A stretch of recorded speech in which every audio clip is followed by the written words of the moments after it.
Hello everyone, welcome back to my YouTube channel biology with जागृति।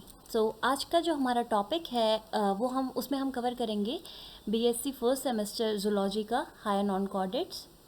Okay, and higher non chordate आपका second unit है, right. तो इसमें हम डील करने वाले हैं एनीलिडा फाइलम एनीलिडा के बारे में पढ़ेंगे, एंड देन मोर स्पेसिफिकली हमें पढ़ना है नेरिस के बारे में। तो जो नेरिस है इसका भी हम आज एक इंट्रोडक्शन लेंगे। जो नेक्स्ट वीडियो मैं अपलोड करूँगी उसमें हम नेरिस के एक्सक्रीटरी सिस्टम के बारे में, उसका रिप्रोडक्शन के बारे में और उनमें मेटामेरिज्म किस तरीके से होता है इसको थोड़ा ब्रीफली डील करेंगे। तो चलिए स्टार्ट करते हैं। These are some references. Now Annelida क्या है? तो एनीलिडा क्या है? जो एनिमल किंगडम को डिफरेंट फाइलम के अंदर कैटेगराइज करा गया है, तो उसी में एक फाइलम है जिसका नाम है एनीलिडा, और इसी के जो ऑर्गेनिजम्स हैं या इस फाइलम को सेगमेंटेड वॉर्म्स के नाम से भी जाना जाता है। सेगमेंटेड वॉर्म्स के नाम से इसलिए क्योंकि इनकी बॉडी में सेगमेंटेशन होता है। किस टाइप का सेगमेंटेशन होता है मोर एक्यूरेटली अभी हम डील करेंगे। ओके, तो जो दीज आर कैरेक्टराइज्ड बाय, इनमें बॉडी कैविटी होती है, ट्रू बॉडी कैविटी। ओके, जिसे हम सिलोम भी कहते हैं। मूविंग ब्रिस्टल्स होते हैं जिन्हें सीटे बोला जाता है, और the body divided into segment by transverse ring or annulation from which they take their name. इनकी बॉडी में लॉन्गिट्यूडनली इस तरीके से इनकी बॉडी लॉन्गिट्यूडनली क्या होती है, इनकी बॉडी में ऐसे रिंग जैसे स्ट्रक्चर्स होते हैं। इन्हीं रिंग जैसे स्ट्रक्चर्स को एन्यूलस कहते हैं। Annulus means ring like structures या ring like structures. Okay, ring like, तो इसी बेसिस पे, इसी एन्यूलस से इनका इस फाइलम का नेम एनीलिडा पड़ा है। ओके, तो ये तीन इसकी इस फाइलम की कैरेक्टरिस्टिक फीचर्स है। नाउ इसके एग्जाम्पल्स में आते हैं आपके earthworm, polychaete worms and leeches. So these are this example. Now all annelids except leeches also have chitinous hair like structures called setae. जितने भी एनेलिड्स होते हैं, किसको छोड़ के? लीच को छोड़ के जितने भी एनेलिड्स हैं, they are having hair like structure. Chitinous, chitin से बने हुए क्या इनके हेयर लाइक स्ट्रक्चर्स होते हैं, जिसे हम क्या बोलते हैं? सीटे बोलते हैं। ठीक है, projecting from their cuticle. Cuticle इनकी स्किन का जो सबसे आउटर मोस्ट लेयर है, दैट इज़ व्हाट क्यूटिकल। तो क्यूटिकल से बाहर को निकलते हैं वो स्ट्रक्चर्स जिन्हें हम सीटे कहते हैं। Sometimes the seta are located on paddle like, और कभी कभी यही सीटें पैडल लाइक इस तरीके से पैडल के फॉर्म में होंगे, और ये किस लिए हेल्प करते हैं? आपका लोकोमोशन में, और इस केस में इन्हें क्या बोला जाता है? पैरापोडिया कहा जाता है। ये पैरापोडिया हमें नेरिस के केस में देखने मिलते हैं। Okay, the internal organs of annelids are well developed. इनके जो इंटरनल ऑर्गन्स हैं वो वेल डेवलप्ड होते हैं। They include a close segmentally arranged circulatory system. इनकी बॉडी का जो सर्कुलेटरी सिस्टम है वो क्लोज होता है। देखिए, जो सर्कुलेटरी सिस्टम है वो दो तरीके से मिलेंगे आपको। एक आपको मिलेगा ओपन एंड दूसरा हमें मिलता है closed. Open blood circulatory system में क्या होता है कि ब्लड वेसल्स जैसी चीज़ें नहीं होती। जितने भी आपके ऑर्गन हैं, बॉडी के ऑर्गन, वो डायरेक्टली बात करे रहेंगे ब्लड में, क्योंकि वहाँ पे नर्व्स जैसी कोई चीज़ नहीं है। लेकिन क्लोज सर्कुलेटरी सिस्टम, आप सबसे अच्छा एग्जांपल हमारे थ्रू समझ सकते हैं कि हमारी बॉडी में जो ब्लड सर्कुलेटरी सिस्टम है वो क्लोज टाइप है। क्लोज टाइप कहने से मतलब कि जो ब्लड है वो हमारी बॉडी में वेन्स और आर्टरीज या ब्लड वेसल्स में क्या करता है? फ्लो करता है। तो सिमिलरली यहाँ पर भी कैसा ब्लड सर्कुलेटरी सिस्टम है? क्लोज्ड है और सेगमेंटली अरेंज है। सेगमेंट वाइज क्या है? अरेंज है। ठीक।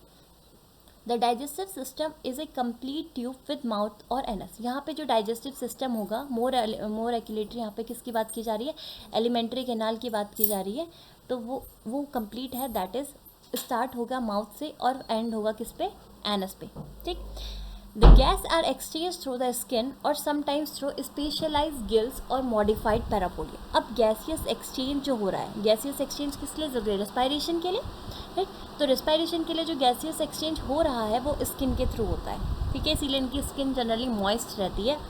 कभी आपने अर्थवॉर्म पकड़ा हो तो वो बड़ा मॉइस्ट रहता है, क्योंकि उनमें जो डिफ्यूज़न होता है, मतलब जो एक्सचेंज हो रहा होता है गैसेस का डिफ्यूज़न के थ्रू, वो नॉर्मली स्किन के थ्रू हो जाता है, क्यूटिकल के through. Okay, and sometimes through specialise gills, कभी स्पेशलाइज गिल के थ्रू, या फिर मॉडिफाइड पैरापोडिया।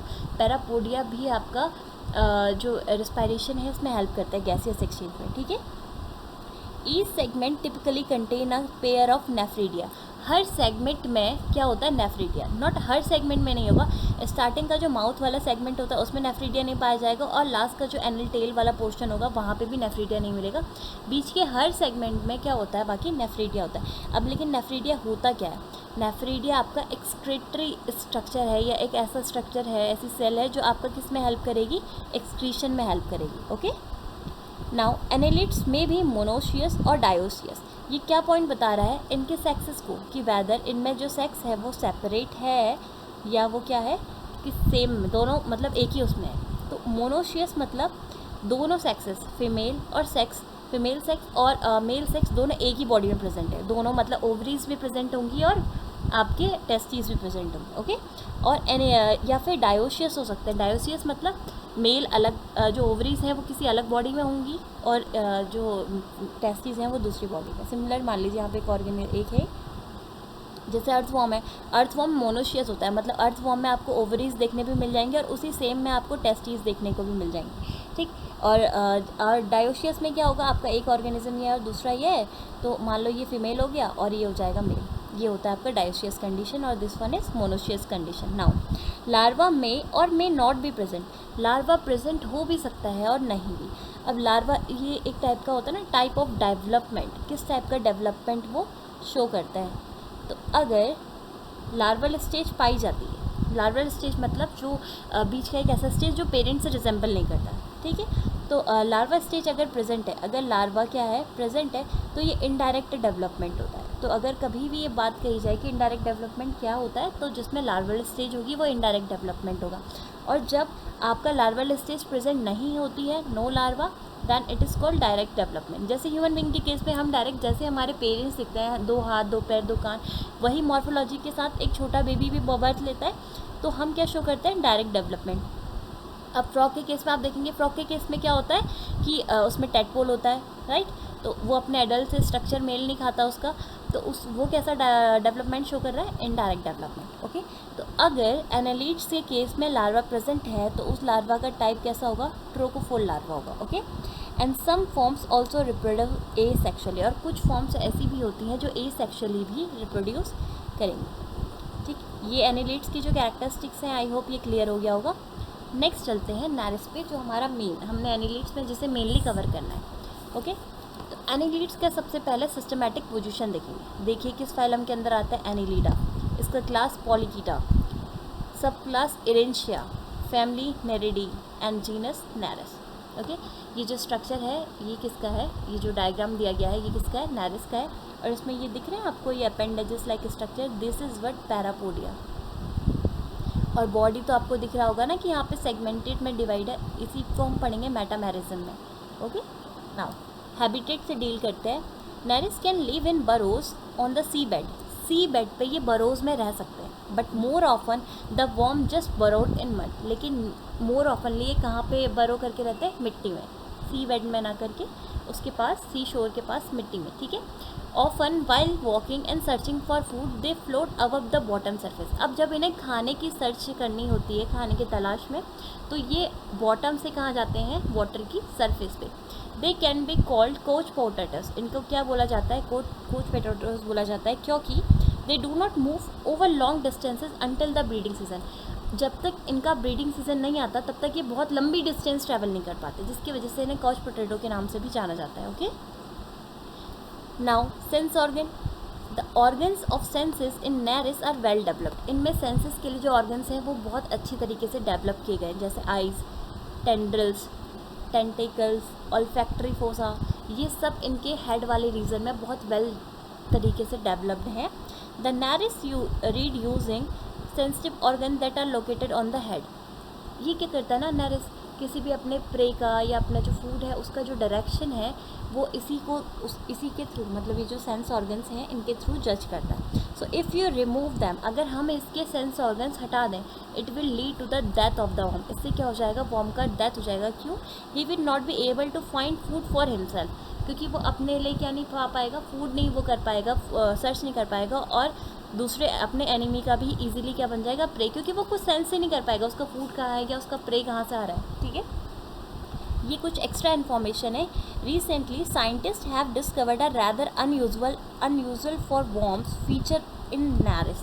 जो रिसेंटली जो साइंटिस्ट हैं उन्होंने कुछ एक अनयूजुअल फीचर देखा है वॉर्म्स में। दे communicate via each other they communicate with each other in only language they understand. जो ऐसा देखा गया है कि जो वॉर्म्स है, ये जो नारिस हैं, ये एक दूसरे के साथ एक ऐसी लैंग्वेज में कम्युनिकेट करते हैं जो सिर्फ यही जानते हैं, ठीक है। This happen with the help of chemicals, और ये कुछ केमिकल्स की वजह से होता है जो कि वो इन्वायरमेंट में रिलीज़ करते हैं। मतलब अगर उन्हें अपने ही और जैसे दूसरे ऑर्गेनिज्म के साथ कम्युनिकेट करना होगा तो वो कुछ केमिकल सिक्रीट करेंगे और उसके थ्रू वो क्या करेंगे, कम्युनिकेट करेंगे। ओके, नाउ इसका nutrition. Nereises are omnivorous sea worms. ये क्या होते हैं, ओमनिवोरस, दोनों पे फीड करेंगे। कार्निवोर्स भी है मतलब, और सी वॉर्म्स भी हैं। इन्हें हाइनास भी बोला जाता है, किसका, सी वेट का। Now crawling on it they eat plant or rotting remnants of algae gnawing holes in them. ये क्या करते हैं कि जो डेड प्लांट्स हैं, ये जो या एल्गी की जो रेमिनेंट्स हैं, जो मरे हुए बचे कुछ वो हैं, उन पे क्रॉल करके उनको क्या, उनके ऊपर क्या करते हैं, फीड करते हैं। If a cops of mollusc या क्रस्टेशियन, अगर इन्हें किसी क्रस्टेशियन या मॉलस्क का क्या मिल जाता है, मरा हुआ शरीर मिल जाएगा, तो ये जितने भी नारिस है ना, सब उसके अराउंड इकट्ठा हो जाते हैं और उसको एक्टिवली क्या करने लग जाएंगे, फीड। तो ये पहला वाला प्लांट पे फीड करता है या एल्गी पे फीड करता है। ये इसका कैसा बिहेवियर आपको दिखा रहा है इसमें ही। ये हर्बीवोर वाला भी शो कर रहा है और क्रस्टेशियन पे फीड करके ये कार्निवोर वाला भी कर रहा है। इसीलिए यहाँ पे लिखा गया है कि जो नारिस हैं दे आर ओमनिवोरस, क्योंकि वो दोनों पे फीड करते हैं। Okay, now locomotion. Parapodia are the pair locomotory organ of the body. Parapodia हमने देखे नारिस की इस तरीके से बॉडी थी, यहाँ पे इस तरीके से जब सीट एक पेडल लाइक अपेंडेजेस में अरेंज हो जाते तब उन्हें हमने पैरापोडिया कहा था, ठीक है। तो ये लोकोमोटरी ऑर्गन है attached on the lateral side of body के, जो ट्रंक है उसके लेटरल साइड में, हर सेगमेंट के, जैसे यहाँ पे एक सेगमेंट है तो इस सेगमेंट के साइड एक ये होगा और एक ये। ए पेयर ऑफ क्या पाया जाता है आपका, नेफ्रीडिया। नारिस कैन क्रॉल, बरो एंड स्विम एक्टिवली। तो नारिस क्या क्या कर सकता है, क्रॉल कर सकता है, बरो कर सकता है और स्विम भी कर सकता है। ये तीनों एक्टिविटीज़ नारिस एक्टिवली कर सकता है। Okay, now respiration. The parapodia having blood capillaries network and body wall carry out respiration. Parapodia में कैपिलरी नेटवर्क होता है। कैपिलरी नेटवर्क है मतलब वहाँ पे क्या होगा, डिफ्यूज़न होगा ऑक्सीजन कार्बन डाइऑक्साइड का, ठीक है। तो body wall carried out respiration, और बॉडी वॉल के थ्रू भी यहाँ पे रिस्पायरेशन होता है। द रेड कलर रिस्पायरेशन बोलने की से मोर एक्यूरेटली अगर हम बोलें कि यहाँ पे गैसियस एक्सचेंज होगा, क्योंकि आई थिंक आप लोगों को पता होगा कि respiration is but changing of आप ग्लूकोज का एनर्जी में कन्वर्ट होना ही रिस्पायरेशन होता है। ओके, तो वो बॉडी वॉल्स तो कैरी आउट नहीं कर सकती, तो वहाँ पे क्या एक्सचेंज होता है, गैसेस एक्सचेंज होता है, ठीक है। The red colour of blood is due to respiratory pigment erythrocruorin. हमारा ब्लड रेड होता है क्योंकि हमारे ब्लड में रिस्पायरेटरी पिगमेंट प्रेजेंट है जिसका नाम है हीमोग्लोबिन। सिमिलरली इनकी बॉडी में, नारिस की बॉडी में भी एक रिस्पायरेटरी पिगमेंट प्रेजेंट होता है जो ऑक्सीजन को कैरी करने का काम करेगा, उसका नाम है एरिथ्रोक्यूनिन, ठीक है, जो प्लाज्मा में क्या रहता है, डिसॉल्व रहता है। इसके अलावा जो आपका नारिस है कुछ उसकी कुछ कैरेक्टरिस्टिक्स है, देखिए। Body of Nereis is dorsoventrally flattened. Dorso ventrally मतलब पूरा चिपटा ऐसे फ्लैट बिल्कुल, ठीक है, डॉर्सल साइड से भी और वेंट्रल साइड से। अब ये वेंट्रल साइड कौन सी होती है और डॉर्सो साइड कौन सी होती है, जो बेली बॉटम वाला साइड है that is ventral side. Okay, now segmented and 30 से 40 सेंटीमीटर इनका जनरली है लॉन्ग होंगे ये, और 80 से 120 सेगमेंट्स इनमें प्रेजेंट होता है। इनका बॉडी 3 रीजन में डिवाइड है। एक्रोन जिसमें आपका हेड वाला रीजन आ जाएगा, ट्रंक जो बीच का आ जाएगा, और पिग्जियम जो आपका लास्ट एनल के वहाँ पे आएगा। Okay, now alimentary canal is straight tube extending from anterior to the posterior end of the body. Anterior से पोस्टीरियर एंड तक पूरा एक एलिमेंट्री कैनाल होता है इनमें, कंप्लीट हमने देखा था। उसकी एक पर्टिकुलर ओपनिंग होती है that is mouth, anterior and पे होगी यहाँ पे, और उसके पोस्टीरियर एंड पे जो ओपनिंग होगी उसे हम एनस कहते हैं। Nereis is dioecious as sexes are separate. Nereis क्या होता है, डायोसियस होता है। अच्छा, हमने जो मोनोसियस और डायोसियस वाली कैरेक्टरिस्टिक्स पढ़ी थी वो किसके लिए पढ़ी थी, एनालिड्स के लिए। तो उसमें कुछ एनालिड डायोसियस होते हैं, कुछ मोनोसियस होते हैं। मोनोसियस में अर्थवर्म का एग्जाम्पल, लेकिन नारिस इज अ डायोसियस, मतलब इसमें सेक्सेस क्या होंगे, सेपरेट होंगे। Gonads develop only during the breeding season. इनके गोनाड्स का डेवलपमेंट सिर्फ ब्रीडिंग सीजन के दौरान ही होता है। Now heteronereis is a sexually mature form of Nereis. अच्छा, ये जो नेरिस है ना, ये अपनी फॉर्म में रह के कभी भी रिप्रोडक्शन नहीं कर सकता, तो ये रिप्रोडक्शन करने के लिए एक सेक्सुअली मैच्योर फॉर्म गेन करता है जिसे हम हेट्रोनेरिस कहते हैं। हम इसे हेट्रोनेरिस क्यों कहते हैं ये भी हम नेक्स्ट वीडियो में देखेंगे, जहाँ पे मैं आपको दिखाऊंगी कि नेरिस और हेट्रोनेरिस का स्ट्रक्चर किस तरीके से डिफरेंट है। Okay, in which transformation in anatomy and behaviour of the animal take place during breeding season. Heteronereis में क्या होता है, आपका कुछ बिहेवियर चेंज होंगे, उनका बॉडी का स्ट्रक्चर थोड़ा चेंज होता है ताकि वो रिप्रोडक्शन करने के लिए क्या कर सके, एबल हो सके। Okay, eggs hatches into larval stage, और इसमें लार्वल स्टेज पाई जाती है जिसे ट्रोकोफोर बोलेंगे। ये जो लार्वा होता है ये सीलिएटेड होता है, अनसेगमेंटेड होता है। देखिए नेरिस सेगमेंटेड है but larva is unsegmented and इसके बॉडी शेप कैसा होता है, पियर शेप होता है। तो ये कुछ इन्फॉर्मेशन था नेरिस के रिगार्डिंग। आई होप कि आपको ये सब भी क्लियर हो गया होगा।